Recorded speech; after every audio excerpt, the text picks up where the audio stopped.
Verification slip ಬಗ್ಗೆ ತುಂಬ tension ಆಗಬೇಡಿ, ತಲೆ ಕೆಡಿಸ್ಕೊಂಬೇಡಿ. ಆಲ್ಮೋಸ್ಟ್ ಎಲ್ರಿಗೂ ವೆರಿಫಿಕೇಷನ್ ಸ್ಲಿಪ್ ಬಂದೇ ಬರುತ್ತೆ, ಸಿಗುತ್ತೆ, ಕರೆಕ್ಟಾಗಿರುತ್ತೆ. ಕರೆಕ್ಟಾಗಿಲ್ಲ ಅಂದರೂ ಏನಾದರೂ ಮಿಸ್ಟೇಕ್ ಆಗಿದೆ ಕರೆಕ್ಷನ್ ಮಾಡ್ಕೊಳೋದಕ್ಕೆ ಟೈಮ್ ಕೊಡ್ತಾರೆ, ನೋಟಿಫಿಕೇಷನ್ ರಿಲೀಸ್ ಮಾಡ್ತಾರೆ. ಆ ನೋಟಿಫಿಕೇಷನ್ ರಿಲೀಸ್ ಮಾಡಿದಾಗ ಅದ್ರ ಬಗ್ಗೆ ಅಪ್ಡೇಟ್ ಬಂದಾಗ ನಾವು ನಿಮಗೆ ತಿಳಿಸ್ತೇವೆ. ನೀವು ಆಗ ಏನಾದರೂ ಮಿಸ್ಟೇಕ್ ಆಗಿದರೆ ವೆರಿಫೈ ಮಾಡಿಸ್ಕೊಳ್ಳಿ. ವೆರಿಫಿಕೇಷನ್ ಸ್ಲಿಪ್, ಈಗ ಎಲ್ಲರೂ ಅಷ್ಟೇ ವೆರಿಫಿಕೇಷನ್ ಸ್ಲಿಪ್ ಬಗ್ಗೆ ಮಾತಾಡ್ತಿದ್ದಾರೆ. ಸೊ ಇಷ್ಟು ದಿನ KCET ರಿಸಲ್ಟ್ ಬಗ್ಗೆ ಆಗ್ತಾ ಇತ್ತು, ಈಗ ವೆರಿಫಿಕೇಷನ್ ಸ್ಲಿಪ್ಪು ಇದು ತುಂಬ ಇಂಪಾರ್ಟೆಂಟು. ಹೌದು, ತುಂಬ ಇಂಪಾರ್ಟೆಂಟ್ ಅಂತ ಹೌದು.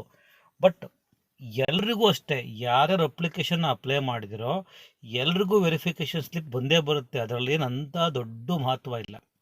ವೆರಿಫಿಕೇಷನ್ ಸ್ಲಿಪ್ ಇಲ್ಲ ಅಂದರೆ ಆಪ್ಷನ್ ಎಂಟ್ರಿ ಮಾಡೋದಕ್ಕಾಗಲ್ಲ, ಹೌದು. ಬಟ್ ಯಾರೀಗ KCETಗೆ ಅಪ್ಲೈ ಮಾಡಿದಿರೋ ಮತ್ತು ವೆರಿಫಿಕೇಷನ್ಸ್ ಮಾಡ್ಕೊಂಡಿದ್ದೀರೋ, ಡಾಕ್ಯುಮೆಂಟ್ಸ್ಗಳನ್ನ ವೆರಿಫೈ ಮಾಡಿದಿರೋ ಎಲ್ರಿಗೂ ಅಷ್ಟೇ ವೆರಿಫಿಕೇಷನ್ ಸ್ಲಿಪ್ ಬಂದೇ ಬರುತ್ತೆ.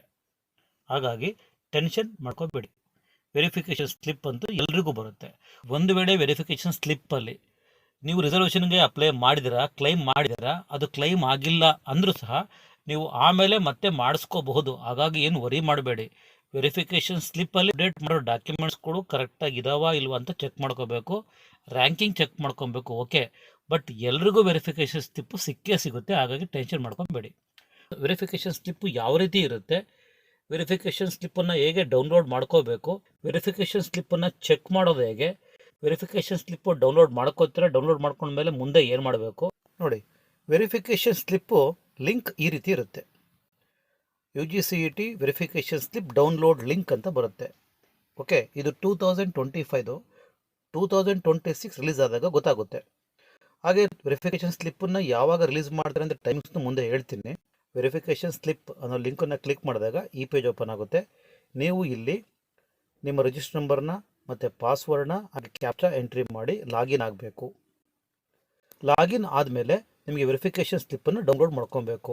ಆ ವೆರಿಫಿಕೇಷನ್ ಸ್ಲಿಪ್ಪಲ್ಲಿ ಏನಿರುತ್ತೆ ಅದ್ರ ಬಗ್ಗೆ ತಿಳ್ಕೊಳ್ಳೋದಾದರೆ ಫಸ್ಟ್ ನೋಡಿ, ವೆರಿಫಿಕೇಷನ್ ಸ್ಲಿಪ್ಪಲ್ಲಿ ನಿಮ್ಮ CET ನಂಬರ್ ಇರುತ್ತೆ, ಒಂದು ಡಮ್ಮಿ ವೆರಿಫಿಕೇಷನ್ ಸ್ಲಿಪ್ಪು.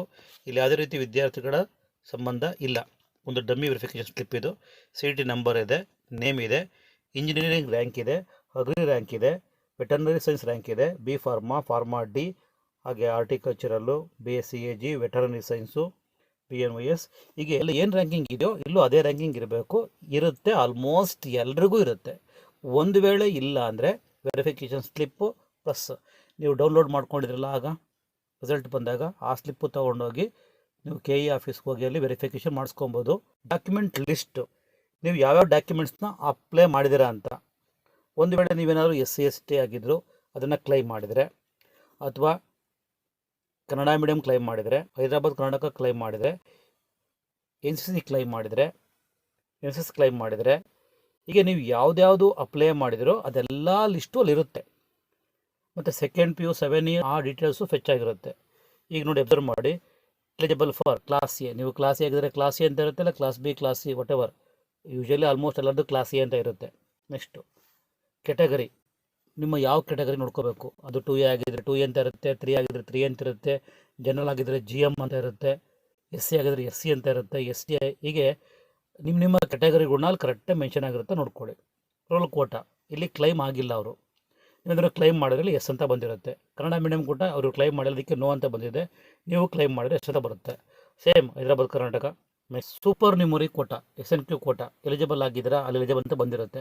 ಪೇರೆಂಟ್ಸ್ನ ವಾರ್ಷಿಕ ವರಮಾನ 8 ಲಕ್ಷಕ್ಕಿಂತ ಕಡಿಮೆ ಆಗಿರಬೇಕು, ಇದ್ದರೆ ಅವ್ರಿಗೆ ಎಲಿಜಿಬಲ್ ಅಂತ ಬಂದಿರುತ್ತೆ, okay. Next CET number check ಮಾಡ್ಕೋಬೇಕು, ಅಪ್ಲಿಕೇಶನ್ ನಂಬರ್ ಚೆಕ್ ಮಾಡ್ಕೊಬೇಕು. ಇನ್ನು ನೀವು ಸೆಕೆಂಡ್ ಪಿನಲ್ಲಿ ತೊಗೊಂಡಿರೋ ಮಾರ್ಕ್ಸ್ಗಳ ಬಗ್ಗೆ ಡೀಟೇಲ್ಸ್ ಸಿಗುತ್ತೆ, ಫೆಚ್ ಆಗಿರುತ್ತೆ, ಅದನ್ನು ಚೆಕ್ ಮಾಡ್ಕೊಳ್ಳಿ. ಫಿಸಿಕ್ಸ್ ಎಷ್ಟು, ಕೆಮಿಸ್ಟ್ರಿ ಎಷ್ಟು, ಮ್ಯಾಥಮೆಟಿಕ್ಸ್ ಎಷ್ಟು, ಬಯೋ, ಇಂಗ್ಲೀಷು, ಕನ್ನಡ ಎಷ್ಟು, ಇದನ್ನು ಚೆಕ್ ಮಾಡ್ಕೋಬೇಕು. ನೀವು ಯಾವ್ಯಾವ ಡಾಕ್ಯುಮೆಂಟ್ಸ್ಗಳನ್ನ ಅಪ್ಲೋಡ್ ಮಾಡಿದಿರೋ ಆ ಎಲ್ಲ ಡಾಕ್ಯುಮೆಂಟ್ಸು ಫೆಚ್ ಆಗಿರುತ್ತೆ ಮತ್ತು ವೆರಿಫೈ ಆಗಿರುತ್ತೆ, S ಅಂತ ಬಂದಿರುತ್ತೆ.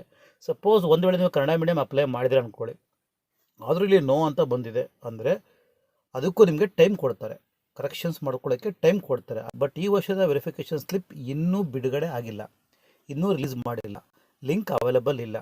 3 ಲೈನ್ಸ್ ಕಾಣುತ್ತಲ್ಲ ಅದಕ್ಕೆ ಕ್ಲಿಕ್ ಮಾಡಬೇಕು, ಪ್ರವೇಶ ಕ್ಲಿಕ್ ಮಾಡಬೇಕು, UGCET ಕ್ಲಿಕ್ ಮಾಡಬೇಕು, ಇಲ್ಲಿ ಅಭ್ಯರ್ಥಿ ಚಟುವಟಿಕೆ ಲಿಂಕ್ ಅಂತ ಕ್ಲಿಕ್ ಮಾಡಬೇಕು.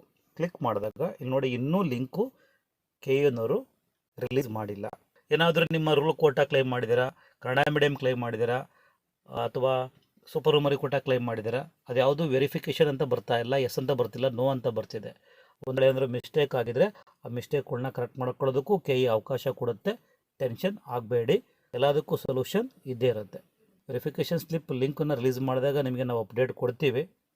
ಚಾನಲ್ ಸಬ್ಸ್ಕ್ರೈಬ್ ಮಾಡ್ಕೊಂಡಿಲ್ಲ ಅಂದರೆ ಸಬ್ಸ್ಕ್ರೈಬ್ ಮಾಡ್ಕೊಳ್ಳಿ to get next latest updates. ಹಾಗೆ ವೆರಿಫಿಕೇಷನ್ ಸ್ಲಿಪ್ ಆ ಲಿಂಕನ್ನು ಇವತ್ತು ಸಂಜೆ 7 ಗಂಟೆ ಮೇಲೆ ಮೇ ಬಿ ಅನೌನ್ಸ್ ಮಾಡೋ ಚಾನ್ಸಸ್ ಇದೆ. ಸೊ ವೆರಿಫಿಕೇಷನ್ ಸ್ಲಿಪ್ಪನ್ನ ರಿಲೀಸ್ ಮಾಡಿದ ತಕ್ಷಣ ಕೌನ್ಸಿಲಿಂಗ್ ಶುರುವಾಗಲ್ಲ. ಅಲ್ಲೇನಾದರೂ ಮಿಸ್ಟೇಕ್ ಆಗಿದರೆ ಆ ಮಿಸ್ಟೇಕ್ಗಳನ್ನ ಮತ್ತೆ ಕರೆಕ್ಷನ್ ಮಾಡ್ಕೊಳ್ಳೋದಕ್ಕೆ ಟೈಮ್ ಕೊಡ್ತಾರೆ. ಅದಾದಮೇಲೆ ಆಪ್ಷನ್ ಎಂಟ್ರಿ ಮಾಡೋದಕ್ಕೆ ಕೌನ್ಸಿಲಿಂಗ್ ಶುರುವಾಗುತ್ತೆ.